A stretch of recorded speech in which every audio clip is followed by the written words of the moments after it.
Hello, how are you? I have to remember to look at the camera. Um, I'm going to fix that little spark right there. I'll be right back. I think I can just do this.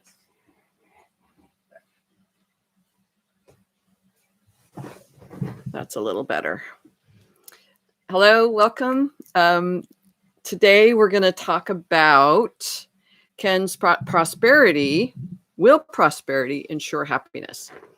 There's a yes and a no to this question. Yes and no. But I want to talk about something before, sort of the context about these videos and what they're, in a sense, what's the intention about. And I'm a little nervous because, here's the truth. I live in a travel trailer, a 34-foot travel trailer. It's beautiful on the inside. It looks like a trailer on the outside. And so I feel this diminished sense of prosperity while I'm talking about how do you be prosperous and how does it influence your life. And I'm learning how to do prosperity. I'm learning how to figure things out so that prosperity comes to me more effortlessly. And as I talked about this last week, it's like, how do I be more in receivership? How do I receive more? How do I open up my capacity to receive? And so that's a really great place to start. And part of that is that question of, wow, well, I just need more money. If I need to have more money, then I could receive more. But it doesn't work that way. So one of the intentions is, so first of all, again, I get distracted because I see people are here and I'm very excited that you're here. And would you please say hello in the chat if you can, so that I know you're here and I get to say hello and be excited that I know who's here. So if you can do that, that would be great. The intention of this is not just to say, here's how you be prosperous. So, because again, I am prosperous in the way that I'm prosperous, and I'm prosperous to the degree to which I'm prosperous. And hi, Marge, thanks. And I'm continuing to grow that capacity. So how I do that is what I share with you. Hi, Fred. Nice to see you. How I do that, or how others are doing it, or what gets in the way of that is what this whole month is about. How do we create prosperity? What's in the way of prosperity? And will it ensure happiness?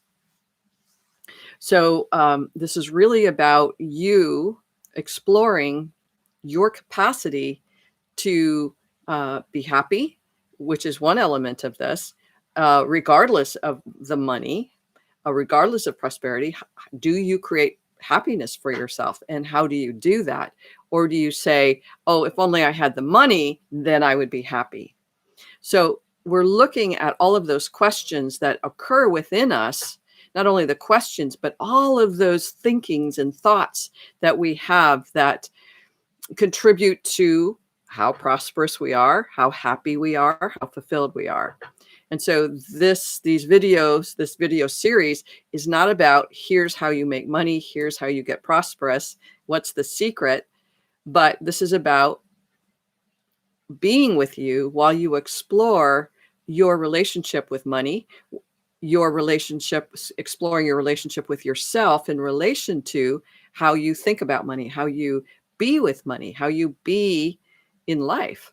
And the more that you can explore that with yourself, and perhaps with people you love or care about, or with coaches or therapists or something, the more you can cultivate an awareness that then grows your capacity to make choices, to make different choices.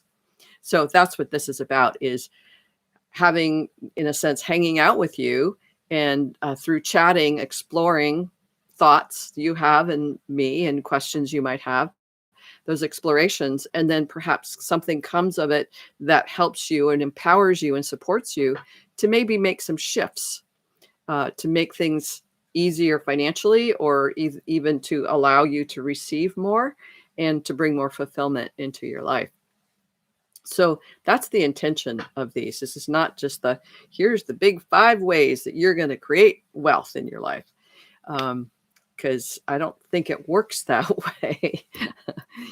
Quite often people will say, This one client, in fact, she said, I want a 6-figure income next year. And it's like, okay, great. So unless we ask the question of ourselves, and for me as a coach, I say to my clients, I ask the question, what will you have when you have that 6-figure income? In a sense, there's an automatic assumption that I will have something if I have that 6-figure income. And unless I ask myself or ask my clients, what is that you'll have? They have a lot of assumptions, but they don't actually know for sure what they'll have. And generally speaking, though, when I ask the question, what will you have when you have that 6-figure income? The answer is generally, I will have security, I'll have stability, and I'll have safety. That's what most of us want. If we have more money, we feel like we will then have some sort of financial thing. My brain just stopped for a second. We'll have a financial thing that will catch us if something bad happens. So we want that security and stability. And it's like, so what else will you have if you have that? And it's like more freedom, more flexibility, which we all want. And we believe that money will buy that for us. However, unless our orientation is such that we allow that to happen, it most likely won't. So the first question, like I'm saying, is what will that 6-figure income give you? What does that look like? What's it feel like? Freedom, fun, and flexibility. And then the second question I always ask is, what's in the way of that freedom, fun, and flexibility? What's in the way of that 6-figure income? What's in the way of that security, stability, and safety? And the word I was looking for was safety net. So what's in the way generally is a fear or an orientation or belief that unless I have that 6-figure income, I won't have the safety net. But what's in the way of having that 6-figure income? That's a whole list quite often of things that get in the way of our thoughts, interpretations. I don't know what I'm doing. I don't know how to make a 6-figure income. I don't know the steps, or I have to go to school, or all of these elements that says I don't have enough. I am not enough. And quite often in that, what's in the way is a sense of worthiness. Now, a lot of people have in fact, the woman who asked me this question or wanted the 6-figure income, she has an MBA and plus another master's in business, and she has worked in, and made a lot of money and all of this, and yet she feels like she isn't capable as an entrepreneur to make that kind of money. That the sense of self-worth, the sense of self acknowledgement is minimal compared to the evidence of her life experience and her abilities to make 6 figures. So it's really fun to look at what is it we want and what's in the way. What's the obstacles? One of the things that I wrote here, I wrote in my notes,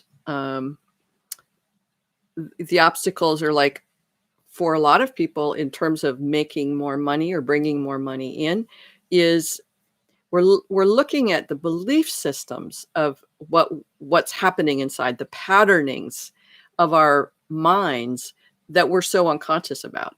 And the more we become conscious about these patterns, the more we have the opportunity to make a shift in those patterns and those belief systems.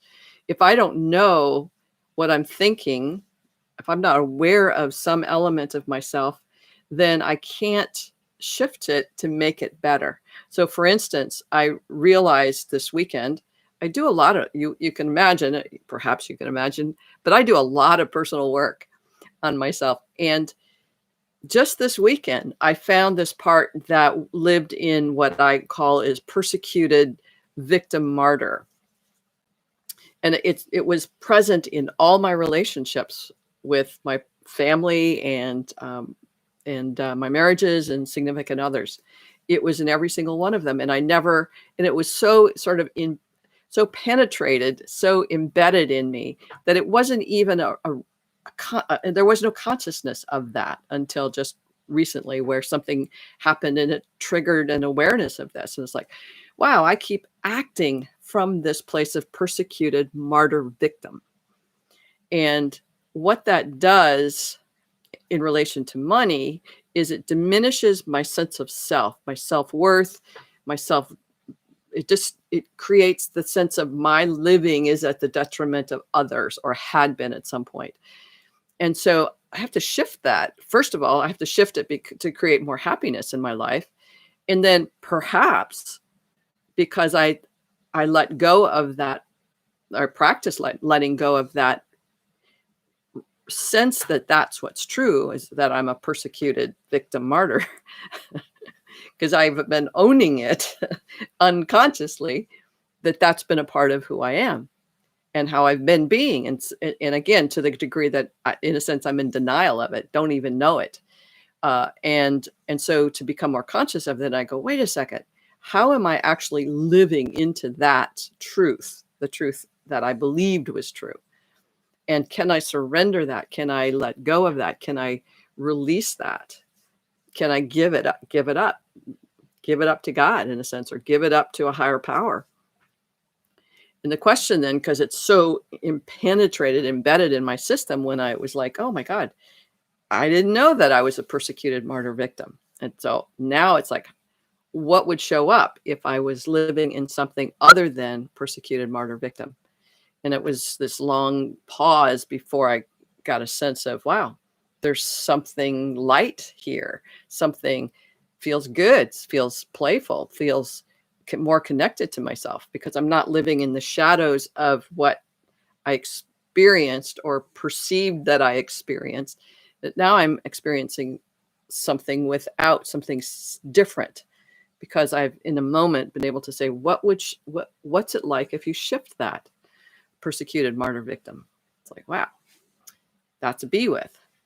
So part of these conversations with you, I hope, is that you begin to go, what's playing in my mind?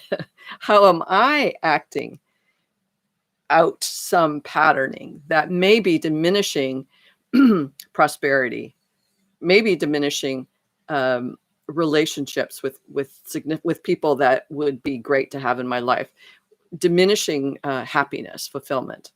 What would it be like to shift those ideas and those perceptions and surrender that, and then say, what is it I do want? And say, how do I live outside persecuted martyr victim? That's my question. What's your question? Because each of us, if you are, in a sense, this is my truth, you might have a different truth. My sense is that if you are living in less than your full worth and your fullest fulfillment of self, then there's some pattern of belief system that's playing out that you might not yet be aware of, and you want to make a difference. Maybe you want to make a difference, because more prosperity means a shift in how you're being, perhaps. Now, I was talking to a new trainee of mine today. And so I train coaches to be transformational coaches. And most coaching has to do with doing things differently to get what you want. And the foundation of our doing is how we're being. And so transformational coaching is being based. It's based on, who am I inside? Who's doing the doing? And what has her do what she does? How do I choose what to choose? And that being place, which is constant, eternal, the eternal being that you are, and the personality that has evolved over whatever lifetime or lifetimes, is doing something from a state of being. Now, if my sense of being is persecuted martyr victim, then I'm always in fear of being found out. I'm in fear of rejection. I'm in fear of being further persecuted. So my being says, if I'm in that state of angst and worry and dread that I'm going to be found out, then I'm constantly acting from that. And my actions are, how can I be helpful? How can I be kind? How can I be thoughtful? How can I make sure that they're happy? Perhaps at my detriment, to my detriment, perhaps because I want somebody else to be happy, because otherwise I'll get persecuted and victimized because that's that role I've been playing. It's a character I've been playing. And if I want to take myself out of that character, I have to be aware of it and then ask the question, what is it I really want? So I went too far because now I don't remember exactly what I was saying.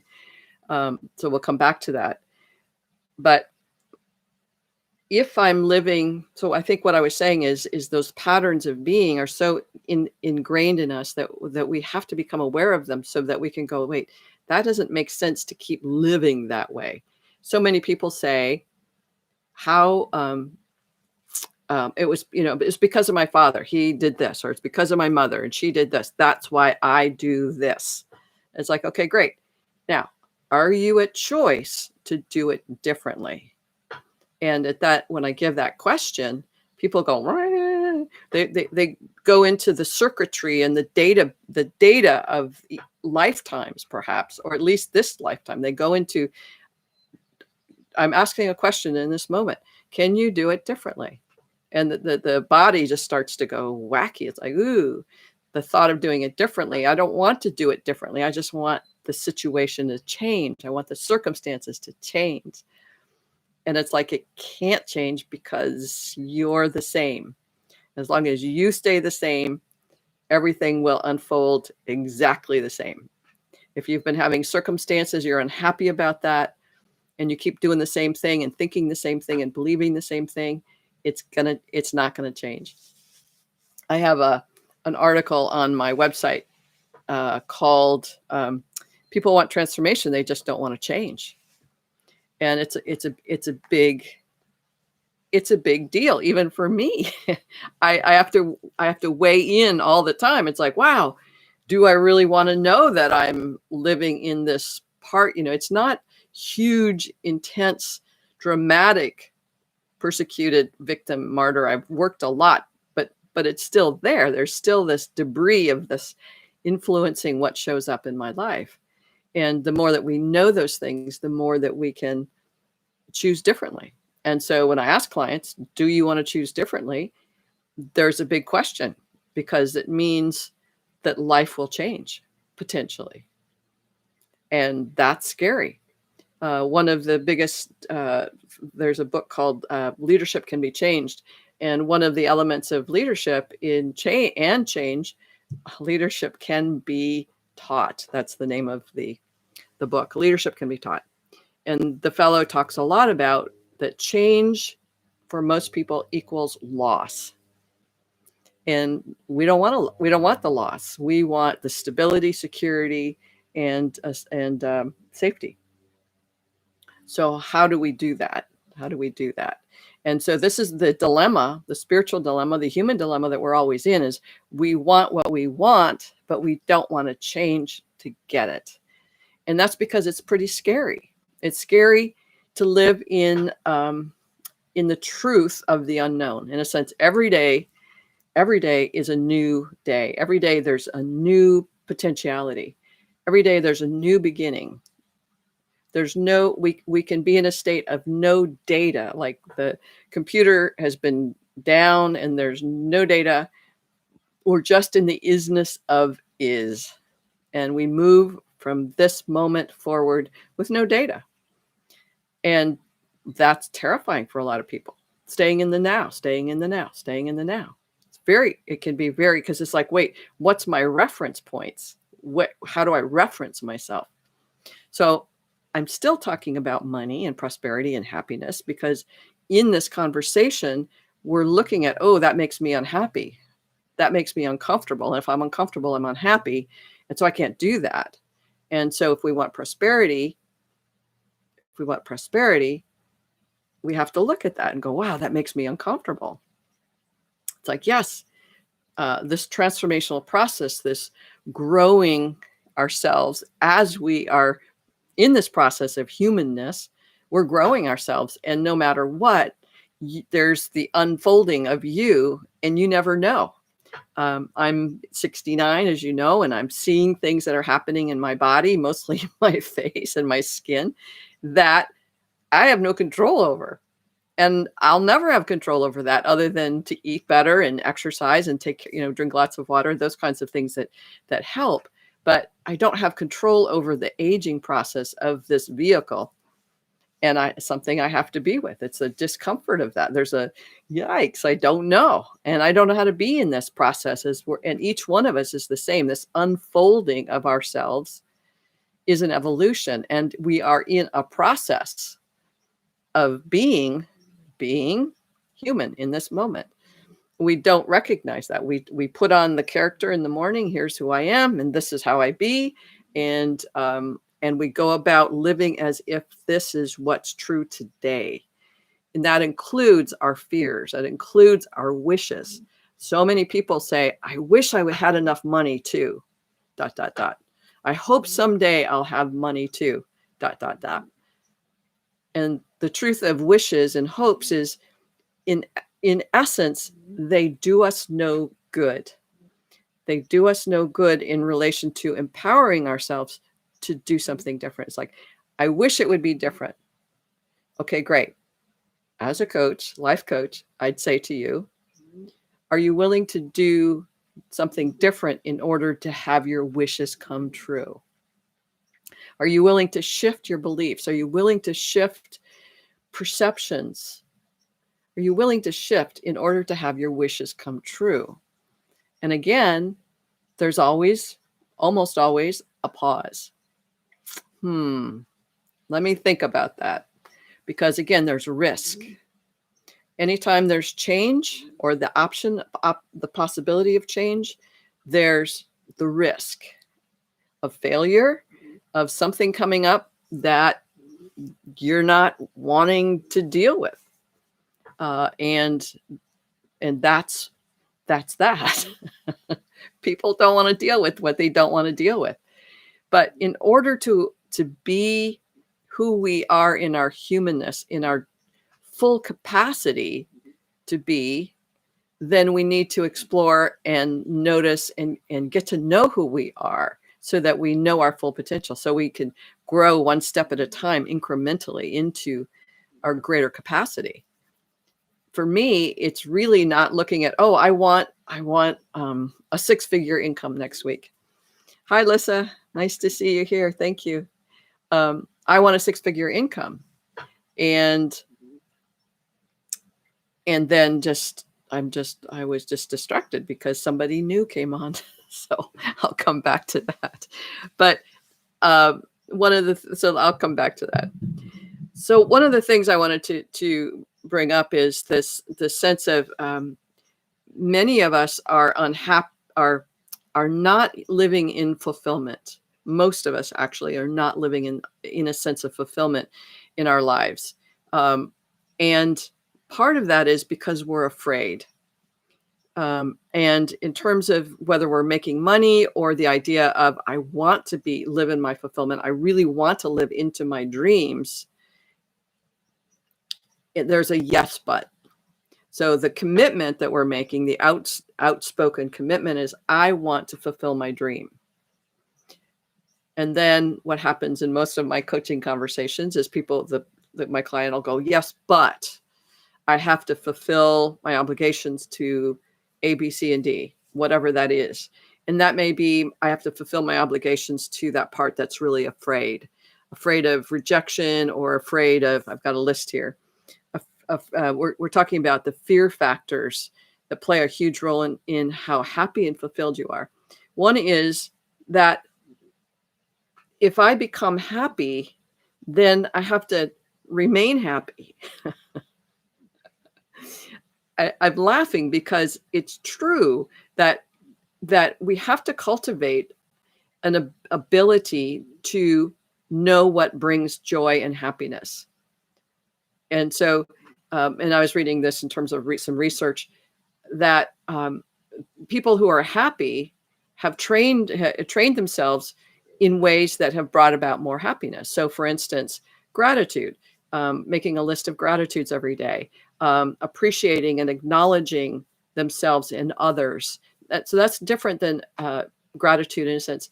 Appreciating is like, I'm really glad you're in the world, or I'm really glad like there's 3 people here today. And I'm really glad you guys are here. And I'm really glad that you're participating in the chat, because I love the connection of that. I love the engagedness that happens when people in the chat are actually are chatting and are here. So the acknowledgement and appreciation that you can say easily and effortlessly, it doesn't cost any money, doesn't cost anything to acknowledge people for what they bring to you in your life. Not just, oh, I really like your shirt, but you know, your smile always makes me light up. Thank you so much for that.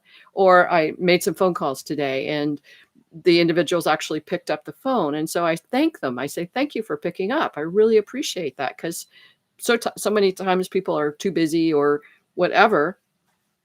And so I thank them. Thank you. So those kinds of things up the level of a sense of positivity in our lives.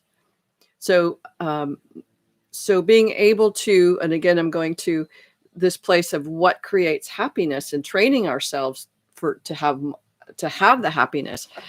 We think the money is going to bring me happiness. If I have money, I'm going to be happier. Well, that might be true, but if my orientation in the world is life sucks and people are bad and look at all the bad things that are happening in the world, and if I'm a worrier and I have to worry about the safety and the care and concerns of everybody in the world, or even my family or my dogs or my fish, if I have to worry all the time, there's less room for happiness. There's less room for that sense of wonder and delight in the world. So I have to say, well, do I want more happiness, and am I willing to let go of some of that patterning of worry, patterning of perhaps guilt? If I don't feel guilty about myself or what I do in the world, or what I don't do in the world, or what I did do in the world, I don't know how to be me. I don't know how to do that. So I hold on to that, but that diminishes my capacity for happiness and fulfillment. Now, again, money can provide support, can provide coaching or therapy or experiences that can uplift you and have you worry less or feel guilty less, or all of those elements that we hold on to.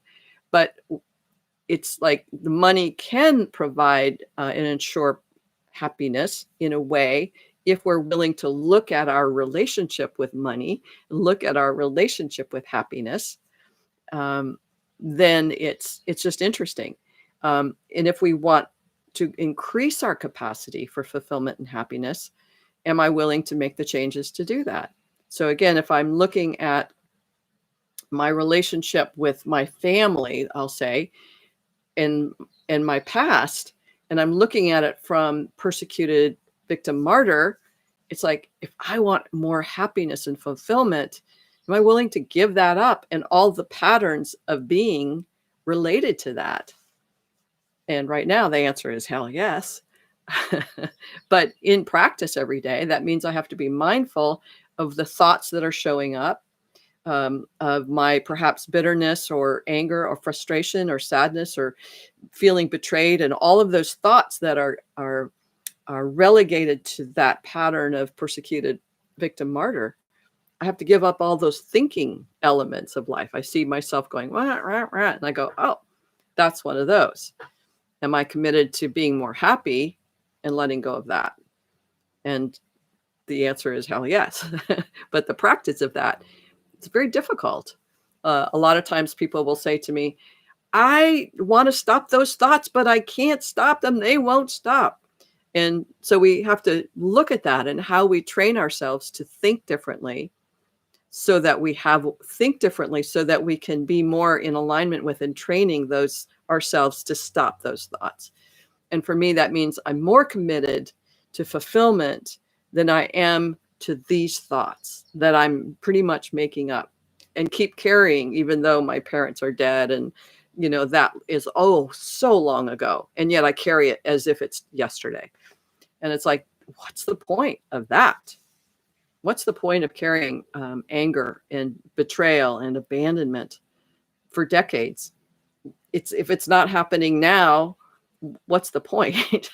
And we're just carrying that data. It's like, software in our computers that it's 20, 30, 40 years old, or even 3 days old, that's not relevant to now or where we want to go forward.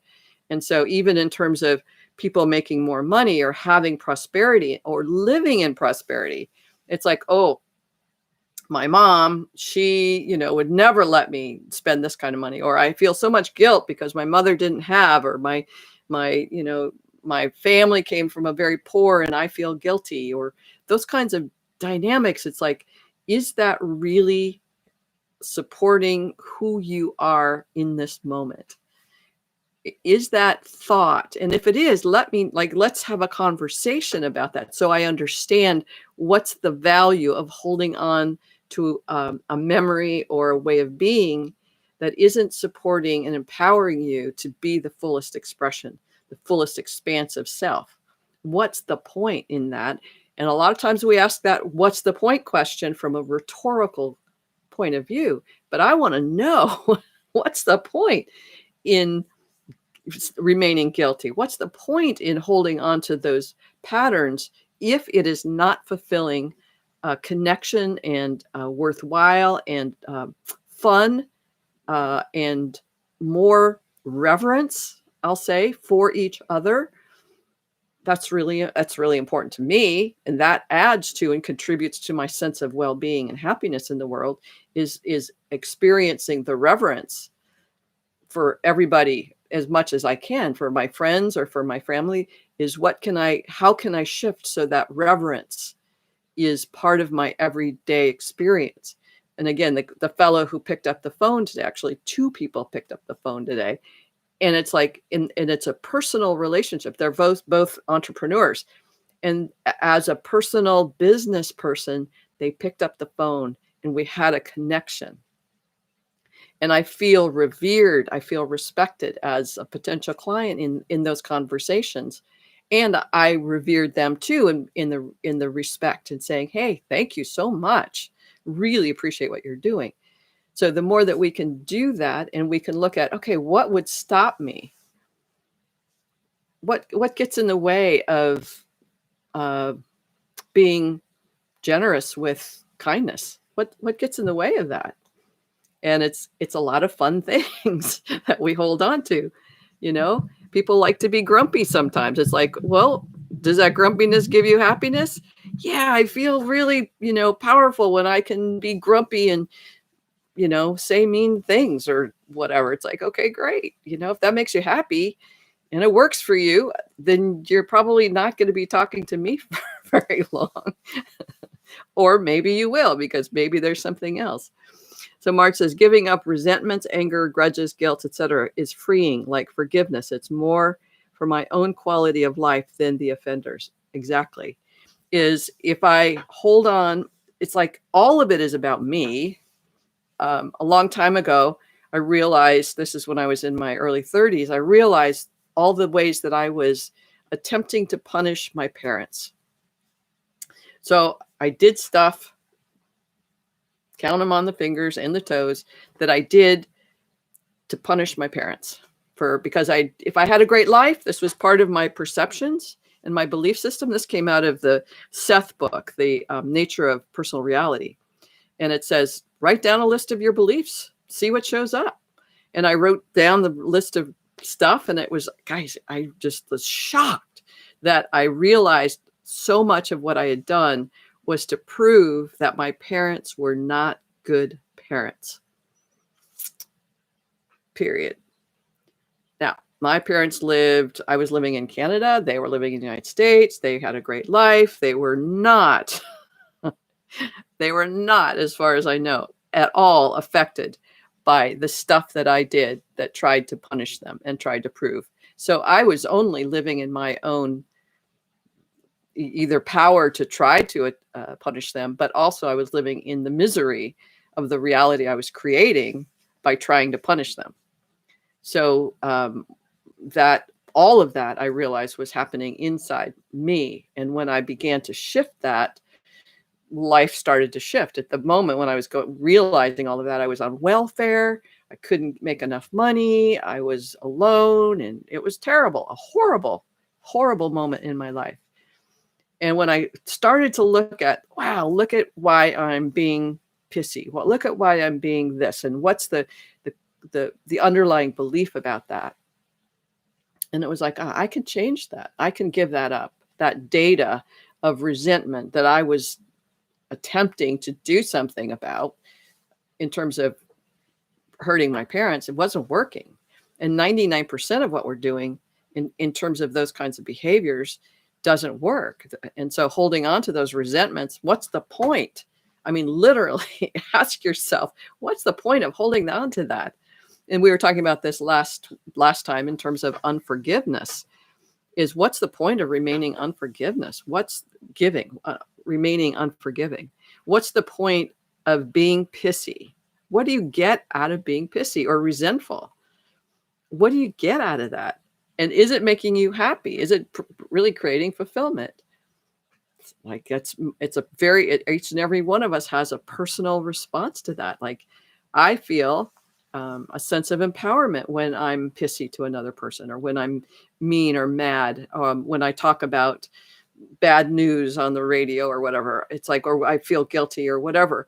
It's like, what do you get out of that truly? And I want you to ask yourself that question. What do you get out of that? So I really appreciate what you're saying, Marge, in terms of, yeah, giving all that stuff is freeing, like forgiveness. It's more, you get to decide. You get to decide, I don't want to offend myself anymore with that stuff.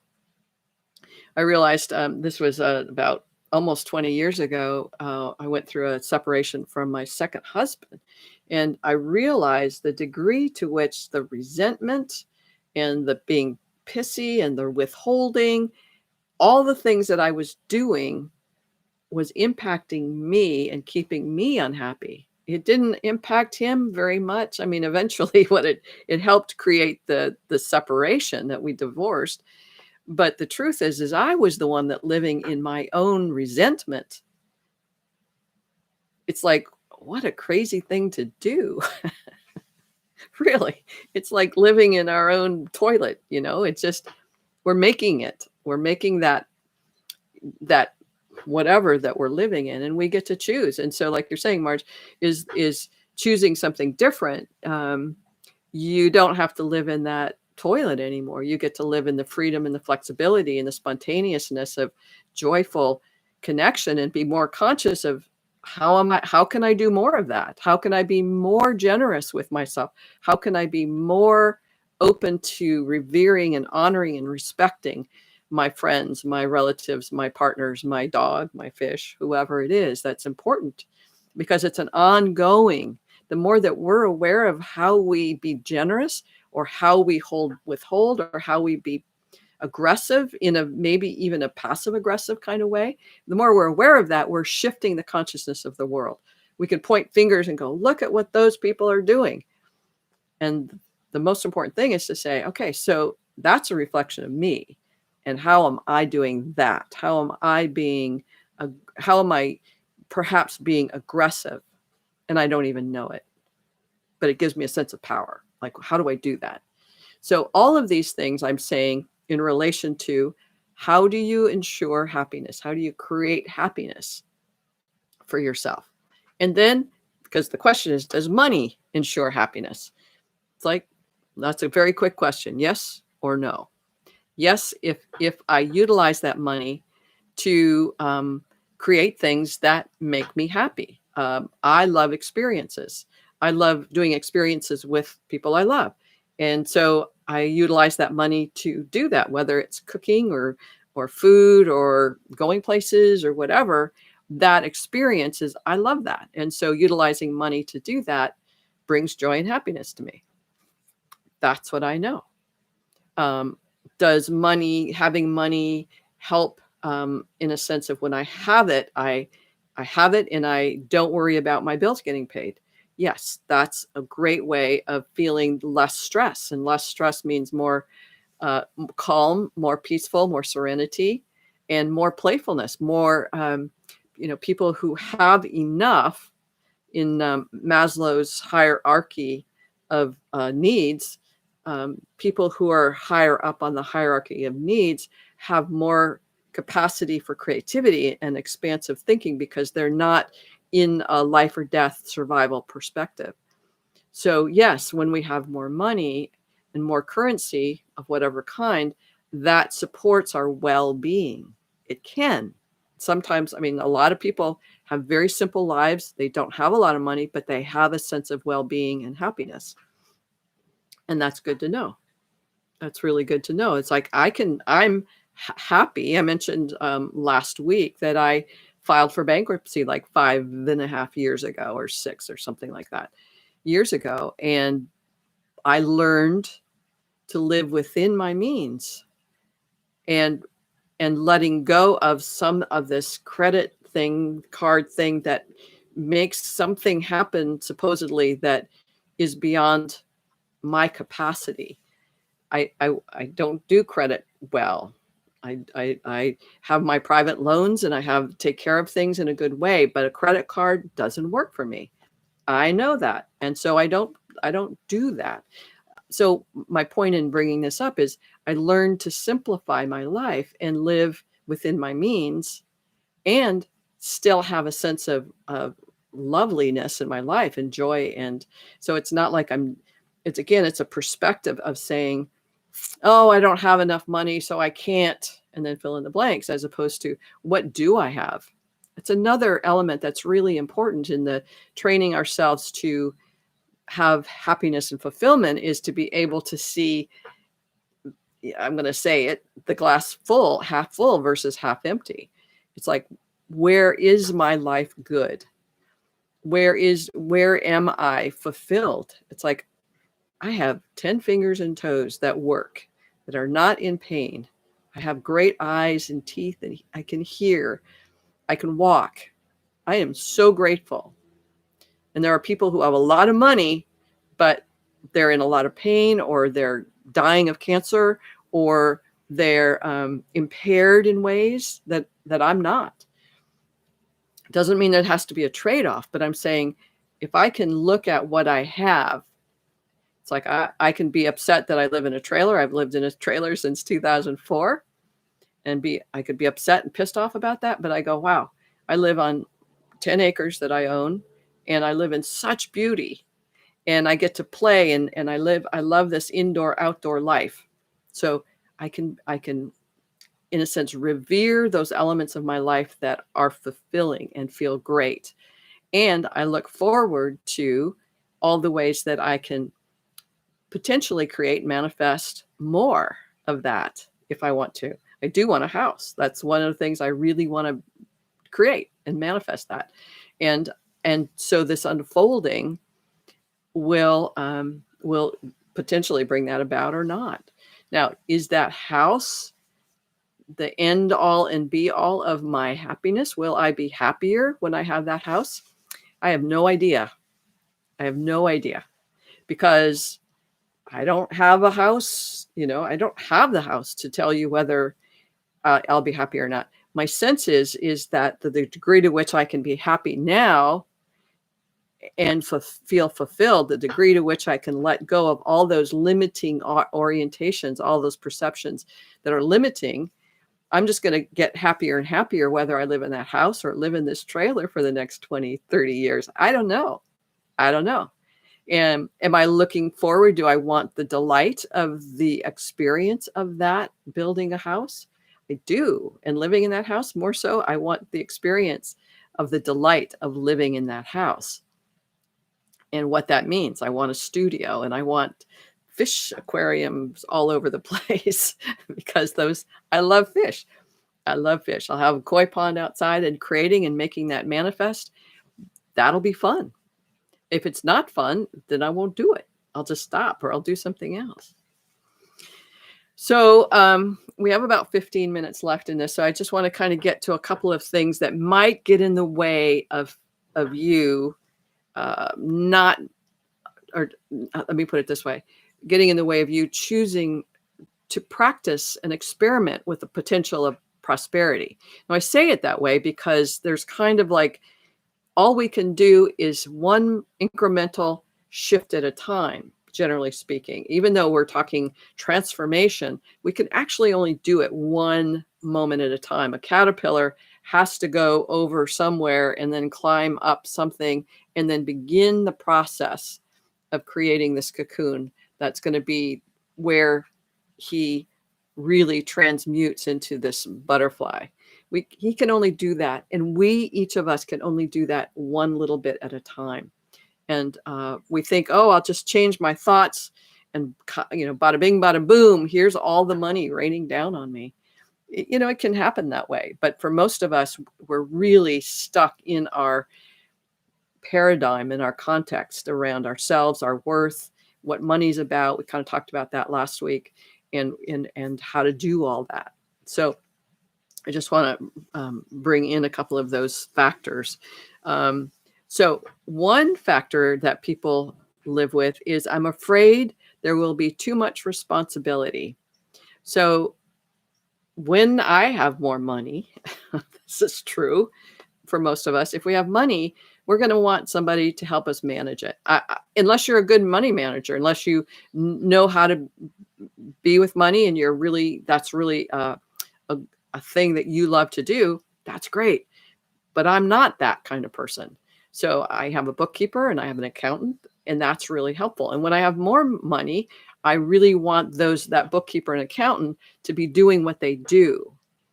And quite often people don't want the responsibility of what comes with money. So, okay, now I have more money. Now I have to have a savings account, or I have to put it someplace. Now I have to invest in things. Now I have to, and there's a list of now I have to's because I have money.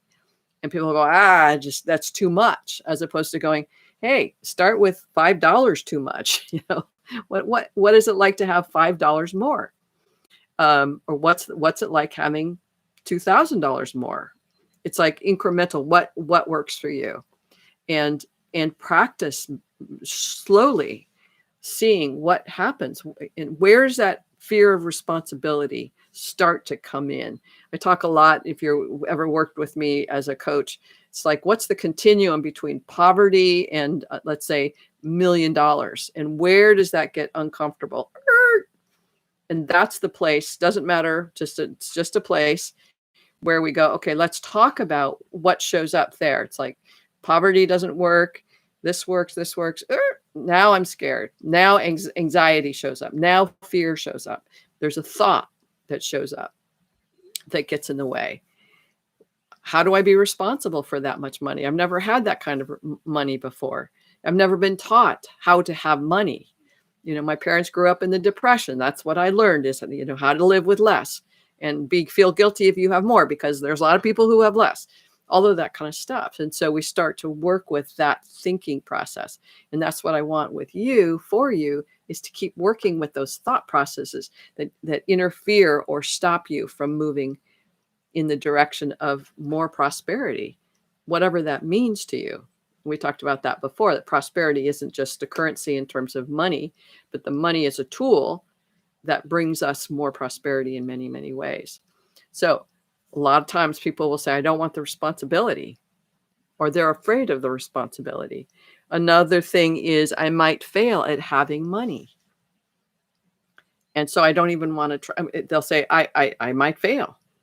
It's like that okay. And they think, and because what we do is we take this big leap. If I have $1 million, I might fail at, and it's like, here's the statistics. Most people who've won the lottery, most of that money's gone in 5 years. And for a lot of those people, their life did not get better. It got worse because of the money. It's because we think that this money's going to bring us happiness and joy. And when it doesn't, we go, oh, that was a mistake, to buy a lottery ticket. And it's like, no, we're not prepared. We're not prepared for that, because we have all of this context of our worth, or what money means, or what kind of people have money and don't have money. What does it mean to, if I buy everything I want, is that going to bring happiness? It's like, oh my God, it didn't. Marge says, noticing that discomfort is often a problem because I'm so tuned into that which feels normal. Sadly, guilt, unworthiness, or whatever is what feels normal. Beautiful. Because that's a huge part of making changes. I think I'm putting this out here right now. I think I'm going to do a boot camp and self-transformation. It'll come out in maybe 3 or 4 months. But part of that boot camp will be that, yes, there's a discomfort when you're beginning to shift to something positive.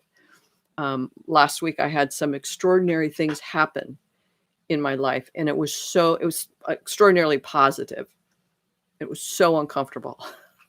I had to take naps every day because it was too much for my system. We're an electrical system, and we have so many amps, and when we struggle, that sometimes will make our system a little bit uncomfortable. Zzz, zzz, zzz, zzz, and we don't know how to deal with that. We think there's something wrong when actually we're learning something new. We're taking something on that is an experiment. And experiments can sometimes go, wow, I feel uncomfortable, but I know this is a good thing. This is not a bad thing. So Marge says, continues, so I try to pay attention to the physical symptoms in my body, a clenched jaw, a heavy heart, etc. Yes. So a lot of what's happening as we move, as the caterpillar moves forward, things are beginning to change. When we change, and this is what we don't like the discomfort. We're so used to the normal, even though if the normal is resentment, bitter, angry, persecuted victim like me, like I was, that's normal. But that vibration, that resonance is not where I want to live anymore. I didn't know I wanted to live there before, but now I know I don't want to live there. And so to make those changes, means I have to endure some discomfort. Now, many of you or any of you who've gone through a detox, a fast or a food thing to detox, knows that you're eating differently. You might be eating cleaner food, and your body feels the discomfort of the purging process. And as we're going through this process, no matter what, there will be discomfort. It might feel like flu. It might feel achy in your body. Your heart might hurt. You might cry. You might have some emotion. You might have some anger arise or other feelings and sensations. This is all normal. This is normal in terms of the process of you becoming.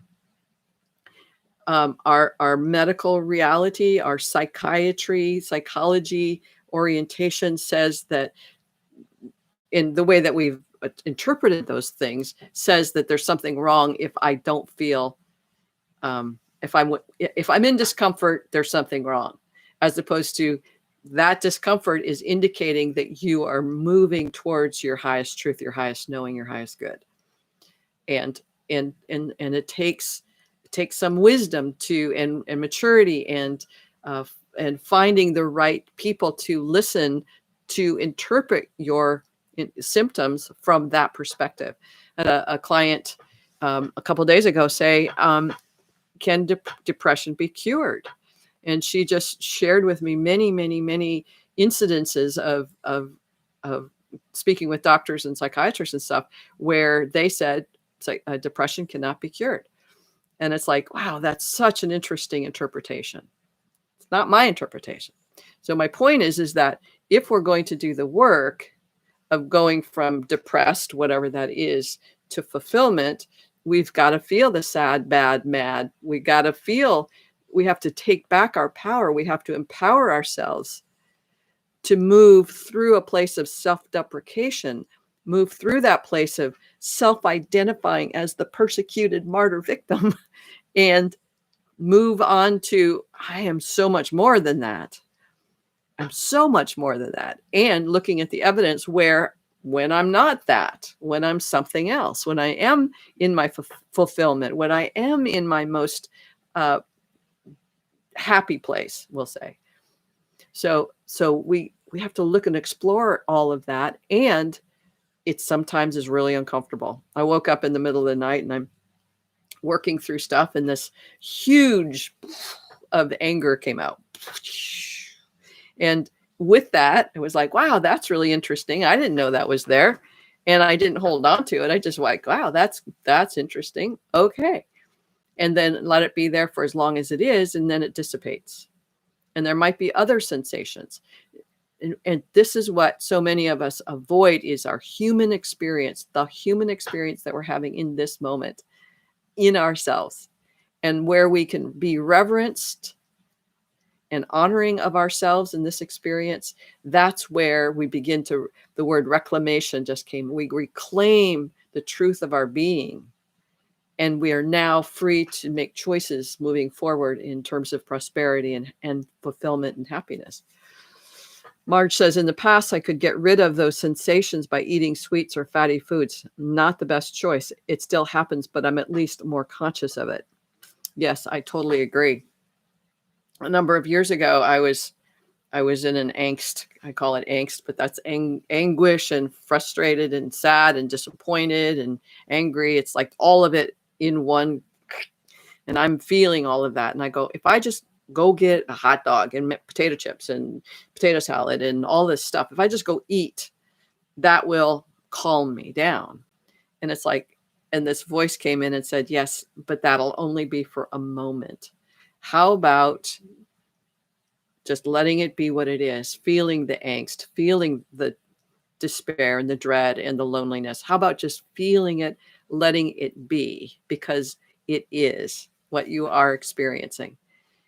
And in that moment, it shifted my relationship with my addiction to food to the degree that I could see and I could stop myself more often when I was feeling that emotional, the emotional triggers to eat. At times it's just like, I'm going to eat because I'm going to eat. I don't want to feel the way I'm feeling.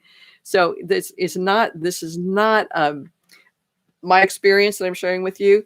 I am not a purist. I am not one of those people that's just like, I'm a human being and I have human experiences. And sometimes I want to drink and I want to eat and I want to have chocolate and I want to, sometimes I want to punch people in the face.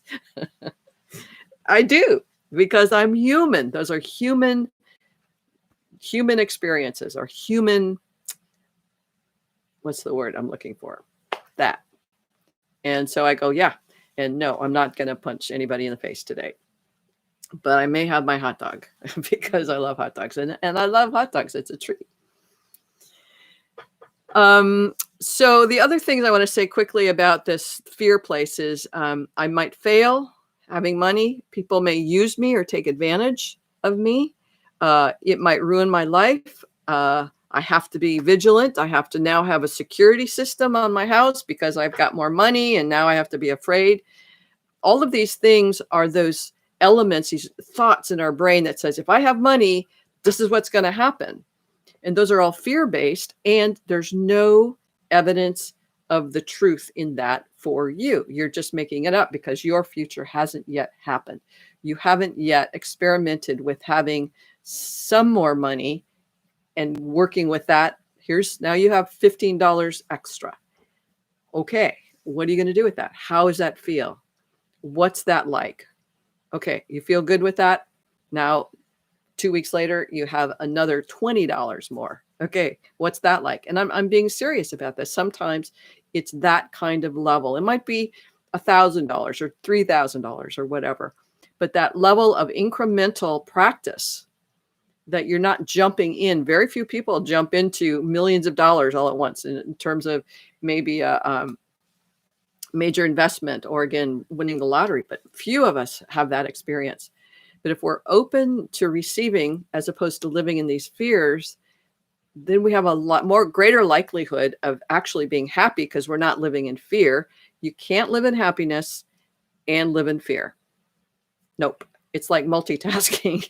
You can be happy and you can be fearful, but you can't be happily fearful. Well, you can be happily fearful if that is what makes you happy. But fearfully happy, I wouldn't invest my time in fearfully happy. But we're working on experimenting and exploring the possibility of what's true for you. The thriving factor. So this is one last thing, and then because I know it's 30 minutes now, I mean an hour, is it's fun to experiment in exploring who you are. To thine own self be true. Know who that is. What is true for you? And you can only learn through practice. We're not making any big claims. We're just saying, in this moment, what will you practice? Notice your thoughts. Can you practice saying, no, that's not a thought that really moves me towards what I want? Those are practices. Again, know who you are, discovering parts of yourself. Like I mentioned, this part that I discovered that I didn't know was there. It's like, wow, that's there. That doesn't mean I'm a bad, horrible, terrible person, that I've been living with this. It's like, oh, I've revealed this. Now, how do I be with this? How do I shift it? Because I want it different. Know what you value. Do you value happiness over fear? Maybe. Are you willing to shift how you be fearful, how you choose to be in fear, and all of the things, worry and guilt and all that? Are you willing to shift that and explore possibilities so that your higher values then get to be realized? And know what those higher values are. For me, living in beauty, and I'm saying living in beauty as the nature, that's one of the highest values for me, living in nature. And that's why just about every place I've lived, it's been surrounded by woods. And knowing that, then you will know where to find me. You're not going to find me unless I'm visiting my daughter. You're not going to find me in a city, most likely, because that's not a higher value for me. So know what your higher values are and start to practice acknowledging those and appreciating them and living in them. And simplify. That's one of the things that we talk about, the spiritual people talk about, is simplify. But getting to know what your values are will help you do that. All right. Thanks for being here. Thanks, Marge and Fred, and everybody else, Alyssa, and whoever else has been here. And if you haven't yet thumbs up, please do that. That would be a terrific thing. And if you would, leave a comment below about where you get stuck with this conversation. All right. Blessings to you. Bye for now.